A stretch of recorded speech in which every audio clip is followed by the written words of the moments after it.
Hello, hello. Yes. All right, thank you very much for the introduction. Let's get started. So the central question driving us while doing this work is wondering about what can happen to the performance of an SoC if the workload that it was originally designed for changes a lot over time, and how to reason about that. So I'm going to just start with this picture here, which is an example of the state of a workload at two different points in time. And we refer to this in the paper as an AIO distribution. So what is an AIO, I hear you asking? Don't worry.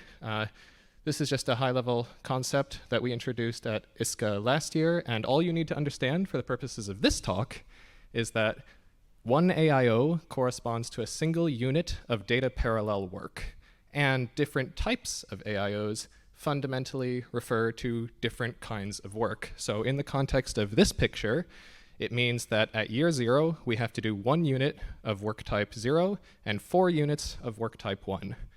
100% clear, thank you. And since the distribution is not changing between years 0 and year 5, the workload is not changing either. So this is an example of low workload change. And if we map this onto some different kinds of SoCs, we can think about a generalized SoC with highly programmable area, so GPU, right? Or an SoC with a lot of specialized area.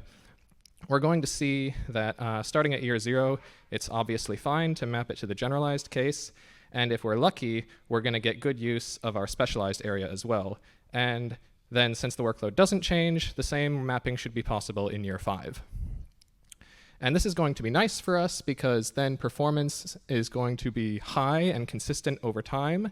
And because we're consistently using our specialized area, it's going to maintain its lead, hopefully, over the generalized SoC. But of course, the title of this slide is what if the workload changes? So let's investigate that case. What we've done here with this distribution instead is we've completely exchanged work type 1, so AIO1, for type 2. So we're doing a completely new kind of work fundamentally at year 5 now. And of course, this is still going to map just fine to our general SoC because it's programmable, highly programmable.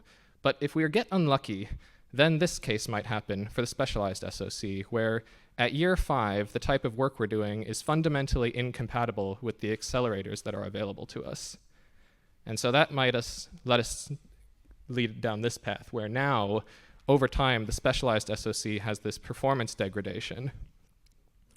So this is a problem that could happen, and we want to be able to get some insight into the risks of this and do some risk assessment. And obviously, this is where our work comes in, Neoscope. And the main contributions that we are trying to make with this is define how to talk about workloads and workload change and measure this over time, which we refer to as workload churn. We provide this ILP-based modeling tool for taking a churn and investigating what it can do to your SoC over time. And then from using Neoscope, we learn about the risks of over-specialization, over-provisioning SoCs, and if you are suffering from effects like dark silicon. So let's talk about workload churn itself and how we represent that. We talk about it in the paper in terms of two fundamental concepts that we call magnitude and disruption. And magnitude simply refers to how much the total work present in the workload changes over time, and disruption refers to how much the type of work present is changing over time. So these are kind of perpendicular concepts. And so we plot them as a span, like this. And the idea is that over time, different workloads, as they change, are taking a path through this span. So we can start at 0, 0, right, at the origin, and then at year x, we're somewhere else in here, in this space. And we can apply some nice colors to it to help us qualitatively reason about what these regions refer to, and give them some nice names. And just to quickly go over them, we consider the blue area to be the minimal region, where key characteristics are not really changing at all. The purpley area we call perturbing, where amount of work is very consistent, but the type is changing fundamentally. Escalating case is where very consistent type, but it's growing a lot. And then, of course, volatile, the last one, is both of these values are changing a lot. So this is some interesting concepts, but how do we use them in practice? So if we want to represent this in a qualitative way, well, all that we're doing is we're trying to measure the change in these AIO distributions that I showed earlier. So in the SoC mapping example, I already showed this minimal and perturbing examples, but here are toy examples as well for the escalating and volatile cases. And mathematically, we create these definitions, don't worry too much about it here, but that quantify the magnitude and disruption for the differences between these distributions. So now I'm going to go into Neoscope, the tool itself, for how to evaluate what a churn can do to your SoC. This is a tool based on integer linear programming inspired by the classic job shop scheduling problem. And we use this to take the workload at time 0 and construct a near optimal SoC for it. And we decided that it would be interesting to make this a multi-objective model, so you can make SoCs that are optimized not only for performance, but you can choose to do it for area, energy, cost, or carbon efficiency as well, if you desire. And the idea is once you create this initial SoC, you then test it out with different types of churn to see what might happen in the future if X or Y happens. So to give a visual overview of how the model works, you have your set of applications comprising your workload. You extract the AIO distribution from it. You define the type of SoC that you're interested in. Set some performance objective you care about. We have metaparameters for things like the cost of electricity. From that, we have a set of scripts that will generate the constraint model itself. You can choose the solver. And then we have different constraints that you set on top of it for things like what's the total amount of power you want to allow the SoC to have, or the maximum bandwidth of the memory system. And from that, it will pop out the SoC itself, how the workload maps to it, all the relevant resource usages, and from that you can perform your churn analysis. So I also need to talk about this concept of resilience, which is what's actually in the title of this paper. And the idea with resilience is being able to separate the difference between average performance or average optimality versus the worst case. So if I bring up this picture again about the generalized versus the specialized SoC, the performance of these devices on average is probably pretty similar, but the worst case is much worse for the specialized one. And so we have this mathematical expression that we call resilience to measure this. And the benefit of keeping track of this is that if you have a minimum performance threshold that you need to meet, then you can get insight into whether or not that is guaranteed without just looking at the average. So to quickly review what we've talked about before I go into the setting up the experiment, we have this churn with different categories. We have Neoscope, the ILP modeling tool, and we have this concept of resilience, which is measuring the consistency of the relative optimality. Okay, so how do we use this thing in practice? So the first thing that we do in our experimental setup is we define some interesting churns to study. So we chose to look at the Rodinia benchmark suite, which is 10 GPU-based applications. We create different churns at 3 points in time, so starting conceptually corresponding to years 0, 5, and 10 for each of our churn cases. Oopsie.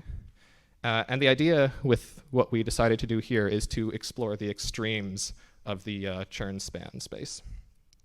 And you may notice here that the initial year 0 setup here is heavily biased towards only a couple applications. And so we didn't want that to skew our results, so we made sure to create a second version that balances this out to see if it makes a difference. And now we wanted to create a couple different fundamental classes of SoCs to explore the differences of those. So the sort of Lego blocks that the ILP model can create SoCs from is a variable number of CPUs, 1 optional GPU of quite a large range of size, and then up to 10 per application specific domain space accelerators that are also variably sized. And we have performance numbers for how these work on all of the different Rodinia benchmarks from our previous work, HILP, which was presented earlier this year at HPCA. And from this, we create 4 configurations that we're interested in. So we look at SoCs that are allowed to be built up to the reticle limit of 800 square millimeters, or ones that we restrict to a more modest 300 millimeter size. And then we also toggle the ability of the solver to be allowed to use DSAs or not. So this idea, right, of comparing the effects of full flexibility with specialization versus none. And so we refer to these as the full 800, 300, and then GPU 800, 300. And of course, because we have the capability, we want to explore this with all of the available objective functions that we have. And yes, the carbon efficiency is based on the focal model, which was presented at ASP+ last year. And then in terms of our resource constraints, we set these up to purposefully maximize the explorable design space while keeping things realistic. So 600 watt TDP is our maximum allowance, 800 gigabytes per second of bandwidth, and then we have realistic numbers for cost of transistor area and electricity. So just to overview the experimental setup again, we're exploring all the churns on 2 types of workload, the original Rodinia and our balanced one, 4 types of SoCs, and all 6 of the objective functions. So now let's take a look at some of the results that we show. So starting with performance, just looking at the minimal churn initially, in this scatter plot, each point is corresponding to one of our SoCs at a given point in time. And so we have performance on the Y, time on the X, and because it's a minimal churn, performance is staying the same over time. So this is good psychologically. It would be surprising if this wasn't happening. But if we go to the perturbing churn, where we're taking one type of work and exchanging it for something fundamentally completely different, then we can see that the specialized SoCs are indeed falling off in their performance a lot over time. And in fact, the smaller SoCs are falling off. The smaller one is falling off more than the larger one. So we're kind of recreating this initial illustration. And then I'm just flashing up here the results for the rest of the churns. Don't have time to go over it all in detail, but key takeaway from this is that for smaller SoCs, it can be easy. You're at risk of over-specializing if you're not careful, if you're in a case where churn is going to happen. And then also taking a look at the resilience metric. This is similar to the last scatter plot, where each point is an SoC configuration, but now it's also paired with a given churn configuration over time. And then we're looking at the difference between the average performance versus the resilience over time, so average versus worst case. And indeed, we can see here that for the smaller specialized SoCs, again, the average performance is kind of close to the smaller GPUs, but the worst case performance is much worse. So interesting. And also here, we can see that there's it's a little hard to tell, but there's a bit of a performance gap for the escalating churn case between the smaller SoCs and the larger ones. So if the workload grows a lot over time, indeed, the larger SoCs are better, which makes sense. So quickly flashing the full results set as well. It's a lot to think about, but key takeaway is that definitely easy to over-specialize small SoCs if you have high disruption, so be careful. And it can be good to initially have a lot of over-provision if you know that your workload may grow over time. We also take a look at the area distribution of these SoCs and how the model is actually allocating transistors. So on the X, we have each SoC configuration along with categories for the objective function that it's being optimized for. And then we're breaking down the area, of course, on the Y-axis.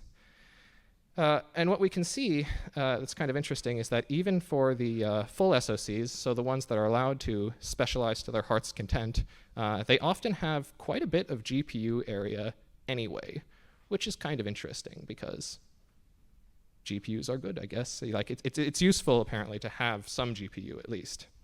And then in this red box, we saw that the energy and cost objectives were very closely aligned with each other. And in fact, if we look at the exact numbers for how many square millimeters of area we're using, it's kind of interesting because it's kind of in this medium zone where they're neither maximizing nor minimizing the area.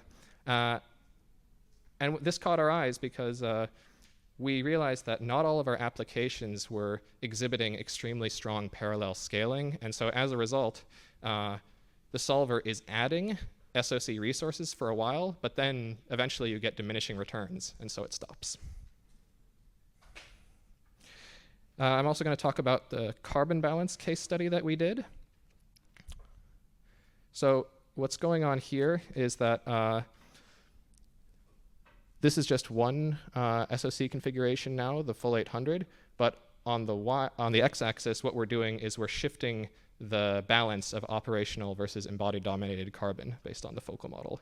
And what this shows is that in the operational dominated context where we assume no carbon at all comes from the manufacturing process of the SoC, then it's okay to make a larger one. But if it's all embodied dominated, then obviously we want to have a smaller one. But what I thought was fascinating about these results is that there's almost no GPU in here. And so I didn't expect initially when running this experiment that DSAs would be carbon optimal in this way. But it turns out that for our case, they are, because the DSAs are about 4 times as powerful as the GPU for any given application. And so this relative strength that they have is just overcoming the effects of dark silicon, which is kind of interesting. And we have more results than this in the paper, but it's about all I have time to talk about right now. So just to conclude my talk, this is all about trying to understand early in the design stage process what can happen if the workload is changing over time. We define the concept of workload churn and how to reason about it using magnitude, disruption, and the different categories. We present Neoscope, which is the ILP-based modeling tool for exploring the effects of churn. And from it, you can learn about over-specialization, over-provisioning, how memory and compute is being balanced, and whether or not dark silicon is a problem. So thank you very much, and thank you to my co-authors.